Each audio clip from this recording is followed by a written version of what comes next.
All right, folks, it's time for another watch along of Batman the Animated Series. Now, before I get started, a couple of things to note. One, today is Batman Day, or as I like to call it, another Saturday, because every day is Batman Day as far as I'm concerned.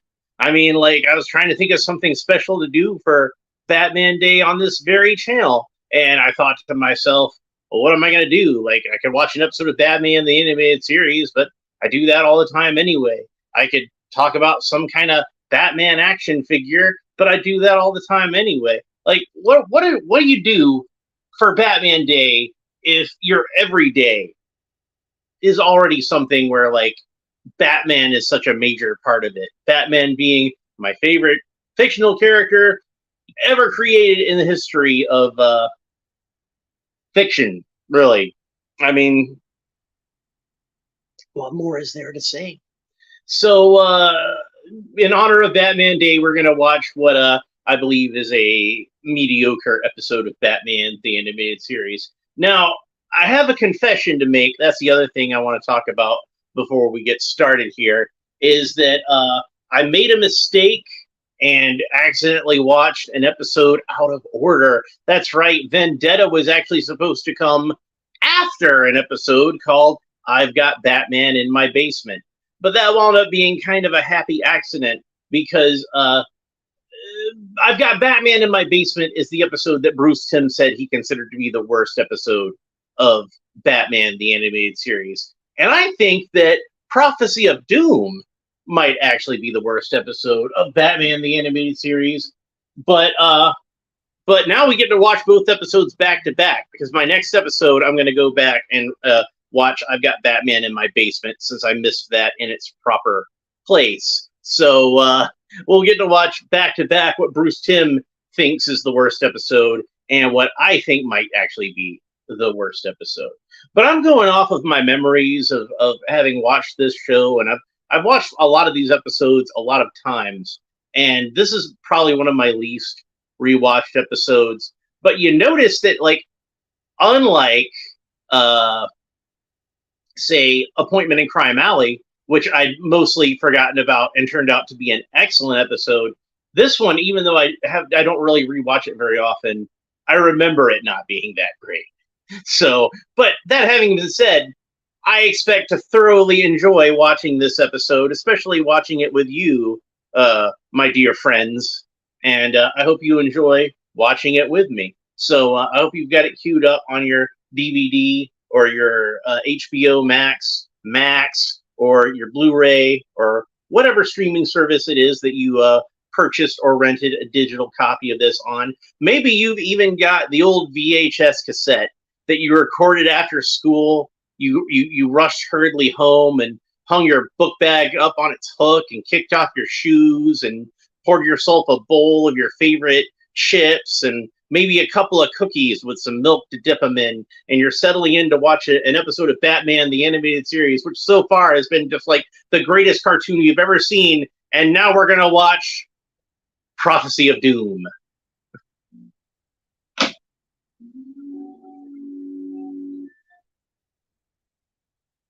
Once again, with our wonderful intro. Phil, if you're watching, you'll be happy to know that I have 2 drinks with me.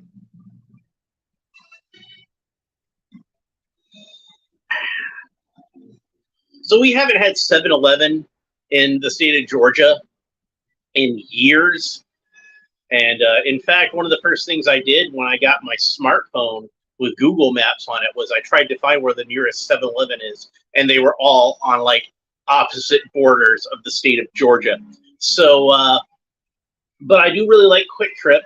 And I was also a fan of Speedway. Speedway was probably my second favorite gas station / convenience store after Quick Trip. But then Speedway got bought out by 7-Eleven. So we're in the process of transferring over to 7-Eleven. So I will have 7-Eleven in my state again soon. Prophecy of Doom. There's our title card with an eclipse. Story by Dennis Marks and Sean.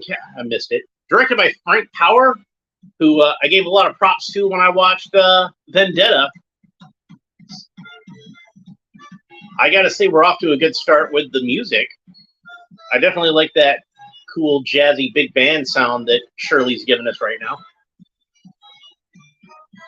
We got a cruise ship and a roulette wheel. And this has all been stuff that's been nicely animated along with background paintings. I'm guessing the use of background paintings quite frequently on this show is because Eric Radomski, being one of the executive producers, that's where his strength lay, was in the backgrounds. And he, of course, was responsible for the painting everything onto black paper, creating the distinctive dark deco look of the backgrounds. They went to a more traditional way of doing backgrounds with later series in the DCAU, but I don't think they were as effective. I know you probably want to switch to white paper for Superman, but I really think they should have kept it on the black paper for all of their various Batman shows. Then we got a bomb going off, and the ship is flooding, and it's listing, and you got all these rich casino goers running for the exits. That poor fish, he's gonna drown. I joke, but wouldn't it be ironic if, like, the fishbowl just got tipped over in such a way that all the water spilled out of it, and he got trapped in a bubble and actually did drown in the air? I don't know. I'm being morbid. I'm sorry.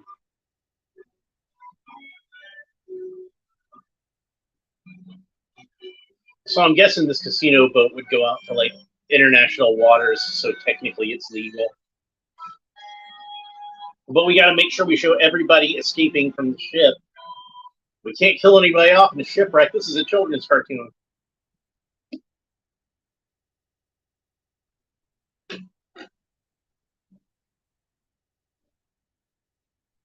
And we get a segue using the full moon as a transitional device. And this funky rotating restaurant. I'm the last person. I think that's Wilford Brimley, if I remember correctly. And his daughter is Heather Locklear. There's a lot of star power in this episode. It needs it. Yes, I've read about Star Inquirer. I'm probably going to accidentally refer to Nostromos as Nostradamus quite a bit in this episode, and I'll probably refer to him purposefully as that more often.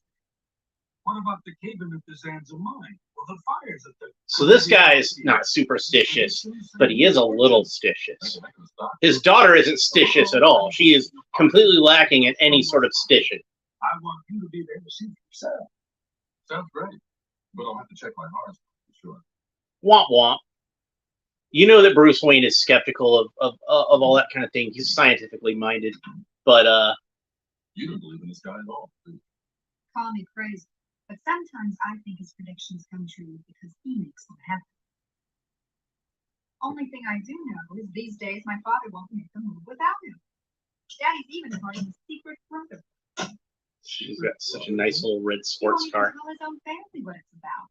Thanks to Mr. All-Wise, All-Wonderful Nostromo. And if you were an 80s kid like me, like, every heterosexual little boy in the 80s had a crush on Heather Locklear. Peace to all, brothers and sisters. The negative plane is aligned with the positive, bringing forth astral harmony. What? The vibrations are right for prophecy. Oh, he's sitting right next to Bob Hope. That which you seek and cannot find is the seeker. You are merely the eye trying to view itself. This is awful. We are but radios for the cosmic transmitter. Tune your receiver. Hear the inner voice. Brother Ethan, the inner voice speaks. Someone here is in grave danger.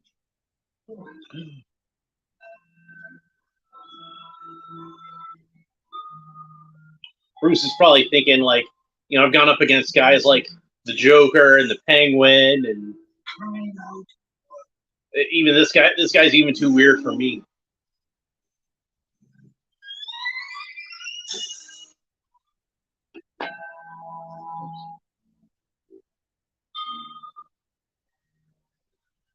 Mm.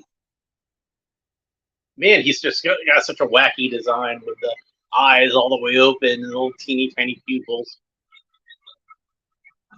Last week's psychic vibration. Sassy Batman. Batman makes jokes. It happens. And the two schools at the party. There is aliens. Carl Fowler. Special actor arrested for larceny. Otherwise, no criminal record. Professional just means you get paid for it. It doesn't mean you're good. That's his part. Lucas. Special effects. Arrested for fraud. A guy named Lucas into special effects? What are the odds? Still are. This actor.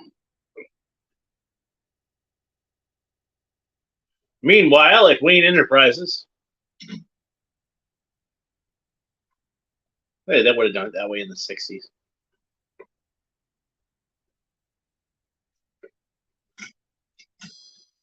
A lot of good design work on this show. Even things like, you know, the lock for his elevator is pretty well designed. Those are some awful thick buttons for an elevator, though. And the old-timey indicator for what floor you're on. Uh-oh. Somebody carelessly left a wrench there. In Ted's music.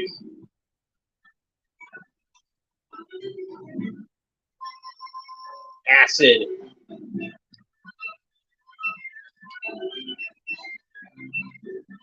In the origin of Robin, the people who killed Robin's parents did so by putting acid on the trapeze ropes, which mimic natural wear and tear.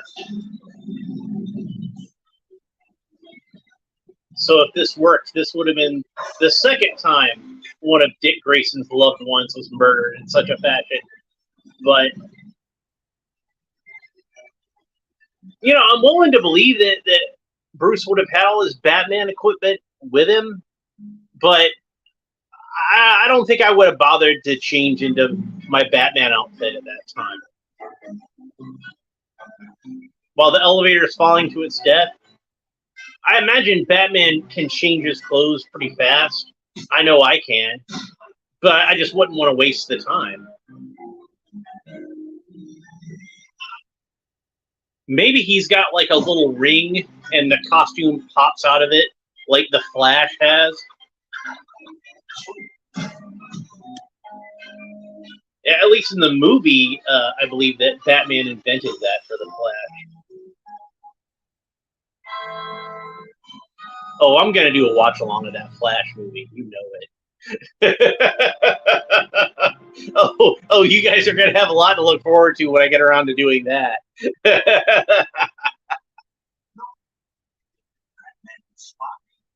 even the great Nostromo. Not even the pretty good Nostromos.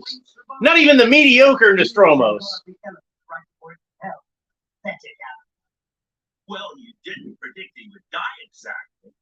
Fool, can't you see how his death? So it's revealed to us that Nostromos wears a wig. We could have finally hit them for all their worth. Which, dude, if you're gonna wear a wig, at least pick one less ridiculous than that. I do like the way they segues into character like that. That's pretty good. Bruce Wayne. A miracle has happened. Bruce has seen the light.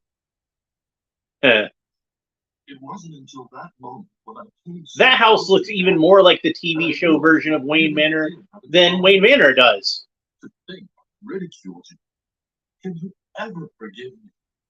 Of course. You're so conscious.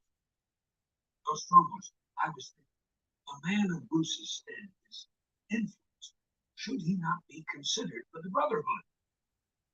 Yes. He does a little Ben Affleck smirk. Welcome, Brother Bruce. No, not Bruce. Lisa, don't understand. Oh, I understand all right. You're like all the rest, suckered in by this money-grubbing bogus creep. Lisa.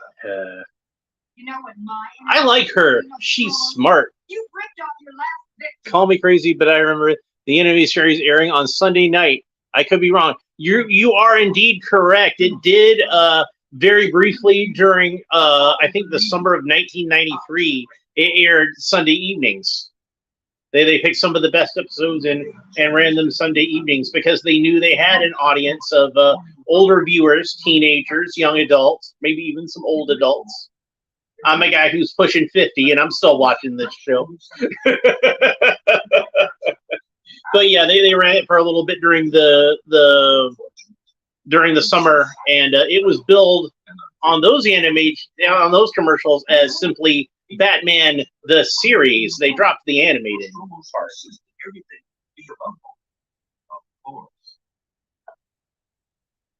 But yeah, you are remembering correctly.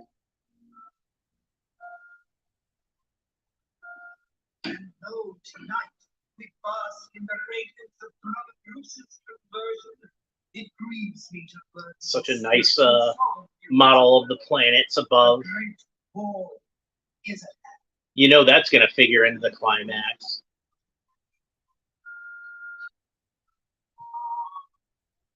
All these people in their little secret society. I like this girl. She would have been a good love interest for Batman. As far as like civilian love interests go. But she only appears on this episode. Yes, my brethren, the inner voice speaks. I now see a dawn of destruction. Pillaging, carnage, a society out of control. Business is locked down. People forced to mask and social distance. Oh wait, that actually did happen. Oh my God, he's being lifted on wires.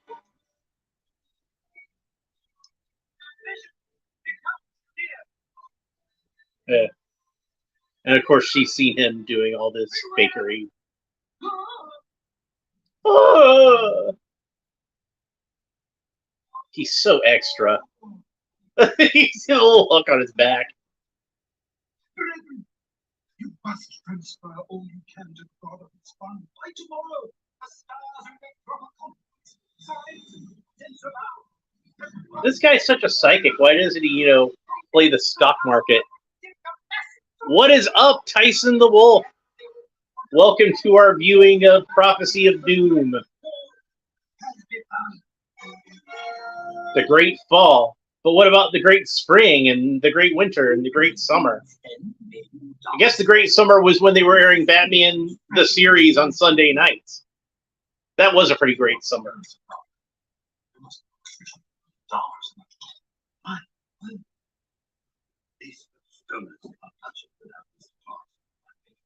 Huh. But I don't need to decide to predict that even Florida is going to undergo a spiritual crisis.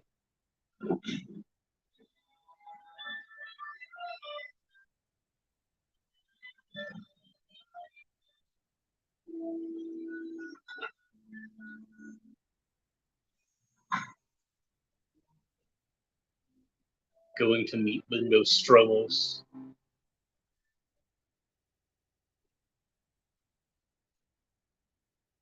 There's our model solar system again, reminding us that exists. 3 million this morning. I predict you and I are about to become as rich as pigs. He doesn't even have a real Mid-Atlantic accent. Of course, then again, nobody has a real Mid-Atlantic accent. That was an artificial. Oh, excuse me, hiccup. That was an artificially created accent. I got your message. I've been a shooter, but I've been trying to locate Lisa. She didn't come home last night. The inner voice assures me she is fine. You know where she is? Do not worry. I see you joining us soon. Right now, we have urgent business to discuss. Notice he avoided answering that question. The fund is in jeopardy. We must convert it into gold bullion at once. I prepared the papers for your signature. But Nostromos can't possibly sign till I've notified the brothers. There's no time. They must be informed it's an obligation. Perhaps the stars can persuade you. I see a bad moon rising. Yeah, I like that Creedence Clearwater Revival song too. Fortunate Son and Born on the Bayou. They had a lot of good songs. What is this? Is that a caricature of Frank Costanza behind you? That is a painting that my friend Trevor Hawkins did, and it is based on a panel from Superman #1, in which he goes to get vaccinated by the doctor or whatever, and it breaks the needle on his skin. This is the 6th hypodermic needle I've broken on your skin. Try again, Doc. It's Superman, it's just gonna break too. What are you doing? A little smirk on his face. He's just so smug about it too.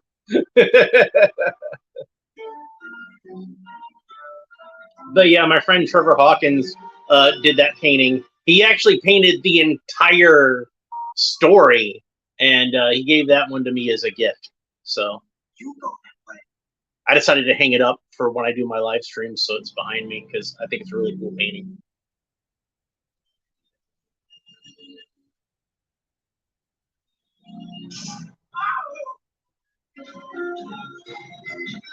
Oh, that's a great shot. The rim lighting and everything.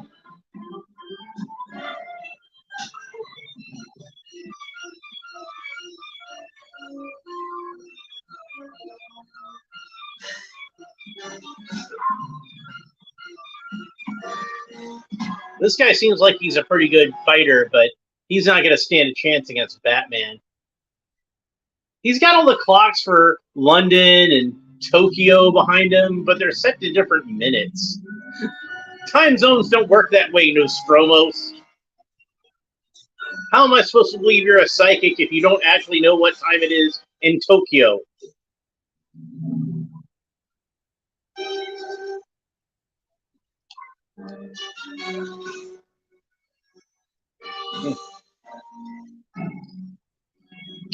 Danger.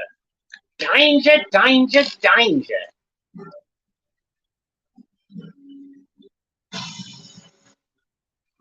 As much crap as I've given this episode is a nice little action climax they have with the model solar system.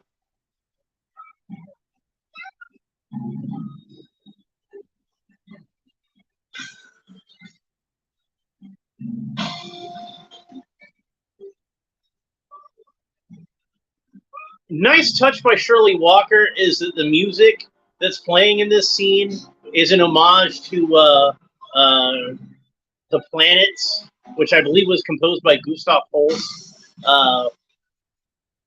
and specifically Mars, Bringer of War. And the planet that Heather Locklear is tied to is Mars.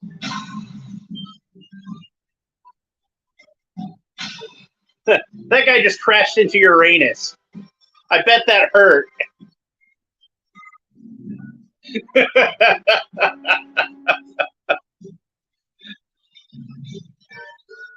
Talk about getting crap past the censor. I can't believe they had that guy crash into Uranus.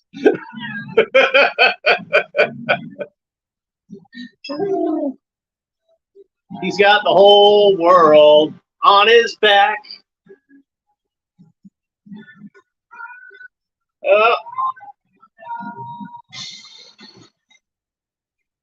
Whole episode he's been copying Nostradamus, and now he starts copying Indiana Jones. You know, you would think if this guy was going to wear a toupee, he'd wear one less ridiculous than that. I'm just saying. I'm just throwing it out there.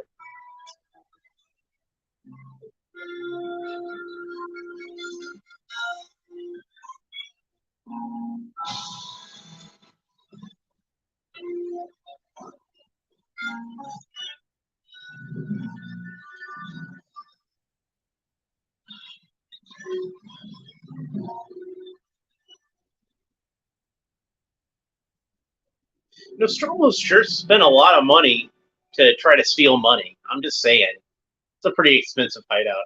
DA predicts life term in psychic case. But that's what I get for destroying my faith in greed. You weren't the only one, Dad. Guilty as charged. As the bard once said, the fault lies not in the stars, but in ourselves. Not the first time Kevin Conroy has read Shakespeare. He was, of course, a classically trained Shakespearean actor. Went to Juilliard. Hung out with Christopher Reeve and Robin Williams. So, yeah. All right, so Kevin Conroy is Batman. Ephraim Zimbalist Jr. as Alfred. Michael Desbarres as Nostromos. Aaron Kincaid as Lucas. We remember him from playing Killer Croc. Heather Locklear as Lisa. And William Wyndham as Ethan. So, yeah, that was our cast for Prophecy of Doom. And like I said, I do feel like this is one of the weaker episodes of Batman, the animated series. But I still really enjoyed watching it, and I hope you enjoyed watching it along with me. So tomorrow, we're going to go back and hit, I've got Batman, well, maybe not tomorrow, maybe Monday. Either Sunday or Monday. Well, if I got time for it tomorrow, we'll do it tomorrow. But if not, I'll go ahead and do that Monday. But the next episode of our watch along will be I've got Batman in my basement. And then hang on a second, I'm gonna do something here real quick.